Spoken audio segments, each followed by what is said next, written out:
തെരഞ്ഞെടുപ്പിലേക്ക് ഓരോ ദിവസവും അടുക്കുംതോറും യു പിയിൽ 2 MP-മാർ കോൺഗ്രസിൽ ചേർന്നതോടെ BJP അമ്പരന്ന് പോവുകയാണ്.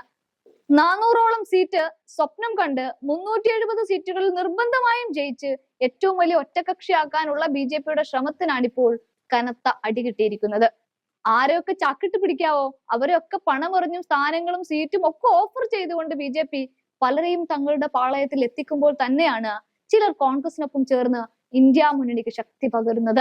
അതായത് അംറോഹ MP ആയ ഡാനിഷ് അലി, ജോൺപൂർ MP ശ്യാം സിംഗ് യാദവ് എന്നിവർ BSP വിട്ട് കോൺഗ്രസിൽ ചേരാൻ ഒരുങ്ങുകയാണ്. ഇരുവരെയും അതത് സീറ്റുകളിൽ തന്നെ ഇന്ത്യ മുന്നണി സ്ഥാനാർത്ഥികളാക്കാനാണ് കോൺഗ്രസ് ആലോചിക്കുന്നതും. ഇതോടൊപ്പം തന്നെ ഗാസിപൂർ MP ആയ അഫ്സൽ അൻസാരി നേരത്തെ തന്നെ സമാജ്വാദി പാർട്ടിയിൽ ചേർന്നിരുന്നു. വരുന്ന ലോക്സഭാ തെരഞ്ഞെടുപ്പിൽ ഗാസിപൂരിൽ നിന്ന് അഫ്സൽ അൻസാരി ഇന്ത്യ മുന്നണി സ്ഥാനാർത്ഥിയായി മത്സരിക്കുകയും ചെയ്യും. അങ്ങനെ കഴിഞ്ഞ തവണ വിജയിച്ച 10 BSP MP-മാരിൽ ആകെ 2 പേർ മാത്രമേ ഇപ്പോൾ BSP അധ്യക്ഷ മായാവതിയോടൊപ്പം അവശേഷിക്കുന്നുള്ളൂ എന്ന് സാരം.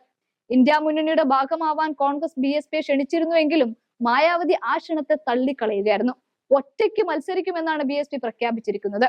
കോൺഗ്രസും സമാജ്വാദി പാർട്ടിയും സഖ്യത്തിൽ എത്തിയതോടെ സംസ്ഥാനത്ത് NDA ഇന്ത്യ മുന്നണി മത്സരത്തിലേക്ക് മാത്രം മാറിയെന്നും അതോടെ BSPക്ക് വലിയ സാധ്യതയില്ലെന്നാണ് MP-മാരുടെ വിലയിരുത്തൽ. ഇതോടെയാണ് മറ്റു പാർട്ടികളിലേക്ക് ചേക്കേറാനുള്ള കാരണവും. ഇവിടെ മായാവതി അപ്രസക്തമാകുമ്പോൾ BSPയിലെ MP-മാരെ ചക്കിട്ടു പിടിച്ച് തങ്ങളുടെ പാളയത്തിൽ നിർത്താമെന്നാണ് BJP കരുതിയത്. പക്ഷേ അംബേദ്കർ നഗർ MP ഹൃദേശ് പാണ്ഡെ മാത്രമാണ് BJPയിൽ ചേർന്നത്. ഇതോടെ തലയിൽ കൈവച്ചു പോവുകയാണ് BJP.